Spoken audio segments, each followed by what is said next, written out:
Hey, salut à tous les gars, c'est Ren, j'espère que vous allez tous très bien, moi ça va nickel. On se retrouve aujourd'hui pour une nouvelle vidéo, ça faisait longtemps, et aujourd'hui je vais vous parler d'un film d'horreur, crime, italien qui est sorti en 2022, et on parle de Lunettes Noires, c'est parti. Alors, Lunettes Noires, avec Ilenia Pastorelli, est un film d'horreur italien réalisé par le fameux Dario Argento. C'est un film d'1 heure et demie qui va tout simplement mettre en scène un style de course-poursuite entre un psychopathe et une victime. Puisqu'effectivement, dans cette œuvre, nous allons suivre du coup le personnage de Ilenia, qui est en fait une prostituée au départ, qui se fait agresser par un psychopathe un soir, et elle va perdre la vue. Elle va perdre la vue, mais elle est toujours en vie, et en fait ce psychopathe-là, c'est un fou, il va tout faire pour la retrouver et essayer de la zigouiller. Parallèle de cette histoire, malheureusement, lors de sa première agression, notre personnage principal va percuter une voiture. Et elle va tuer les passagers, sauf un enfant chinois qui va être recueilli dans un petit couvent style. Elle s'en veut terriblement et donc elle va l'accueillir chez lui et lui, ça va être son plus fidèle allié pendant cette histoire parce que c'est la seule personne qui va pouvoir l'aider à se diriger, à un petit peu se déplacer puisque forcément maintenant qu'elle a perdu la vue, elle va démarrer une toute nouvelle vie bien différente de ce qu'elle avait jusqu'à présent. Au niveau des acteurs, voilà, je ne vais citer que elle, les autres sont pas très connus, le petit enfant chinois, lui pareil, c'était son seul film qu'il avait fait au moment où j'ai visionné le film, j'ai cru voir qu'il était sur un autre projet mais qu'on ne connaît pas trop. On va dire qu'elle, ça va, c'est une actrice, on peut dire, lambda, hein, elle a rien fait de fou, elle était un petit peu nanardesque sur les bords à certains moments, mais allez, on va dire que dans l'ambiance générale du film, ça passe.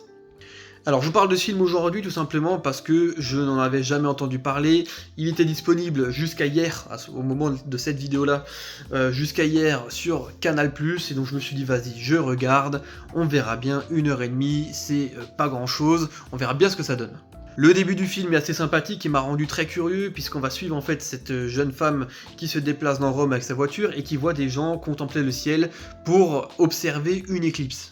Ambiance un petit peu particulière, ça nous met un petit peu l'eau à la bouche parce que c'est vrai que je me suis dit ah ça se trouve autour de cette histoire de psychopathe il va y avoir quelque chose également autour de cette éclipse, peut-être que ça a rendu les gens fous etc. Donc c'est vrai qu'au départ je suis assez curieux, malheureusement je vous le dis tout de suite, l'effet qu'il y a tout au départ avec cette ambiance mise en place par l'éclipse, on ne la retrouve plus jamais. Et c'est d'ailleurs bien dommage.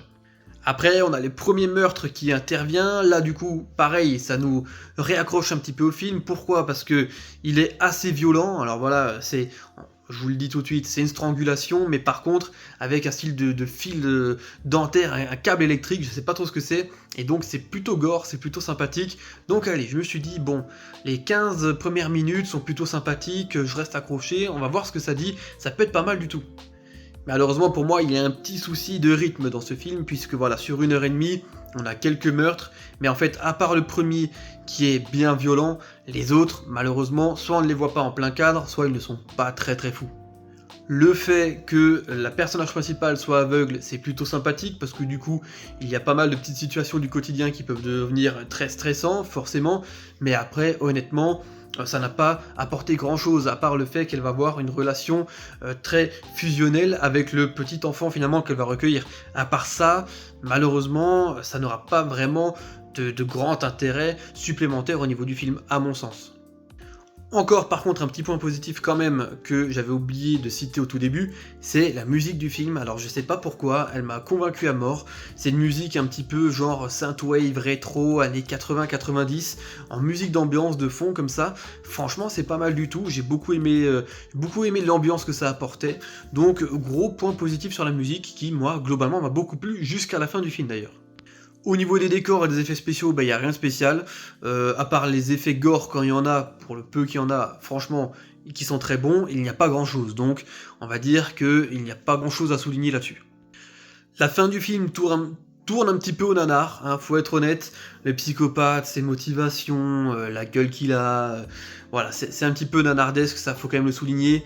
Après, la fin est relativement gore, mais allez, c'est sur un seul meurtre, hein, donc c'est pas non plus extravagant, mais bon, ça nous a rattrapé un petit peu le côté gore sur la fin, pourquoi pas, la résolution de l'histoire est pas trop mal, donc écoutez, c'est un film qui se laisse regarder, qui sur 1 heure et demie est plutôt convaincant, J'ai pas vraiment eu le temps de m'ennuyer, même s'il se passe pas grand chose. Disons que moi, ce qui m'intéressait le plus, c'était de voir un petit peu ce qui allait venir. Je me suis dit peut-être on va avoir une ascension de la violence tout au long.